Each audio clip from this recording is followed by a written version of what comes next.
When you do see failures, or when you're appointed retrospectively to try and help a client get over, a failed test and to try and put that correct, what are some common areas that you do see failures on? We touched on resilient bars earlier on. A good system might be installed, but the resilient bar might have been fitted incorrectly. The resilient bar is there to decouple the ceiling from the structure above. You tend to get like a flexible ceiling, and if the screws are being fit through the plasterboard layers direct into the joists, it's made it very rigid, and that flexibility is gone, and it reduces the performance in the lower frequencies of the sound that we cover within the sound test. That's a common failure. How do you investigate that? Without being destructive, obviously you've got your graphical data and your understanding of construction and typical failures, so you've got a good understanding of the data you've taken from the test.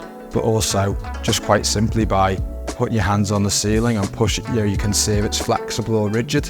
You can also potentially, which I've done in the past, is pull a downlighter out and basically put a little camera through the hole and take photos. I call it using a boroscope, take photos of the resilient bar fitting and demonstrate the screw fixings.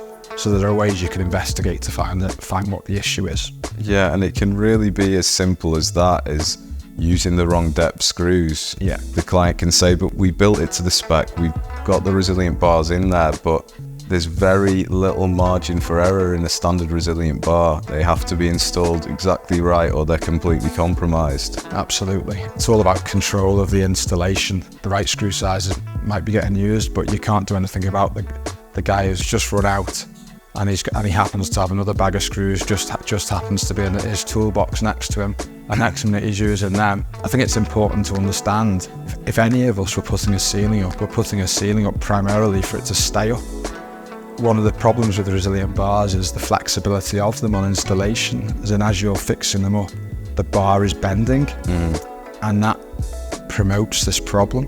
There's different types of resilient bars out there that I would say are a little bit more robust. Yeah, so we've got the Maxi resilient bar that's fixed either side, it's got a deeper void, or we also have the clip and channel systems of the Genie clip that has single fixing points and then the channel runs through them. Although you're sacrificing more depth, there's very little margin for error on the installation.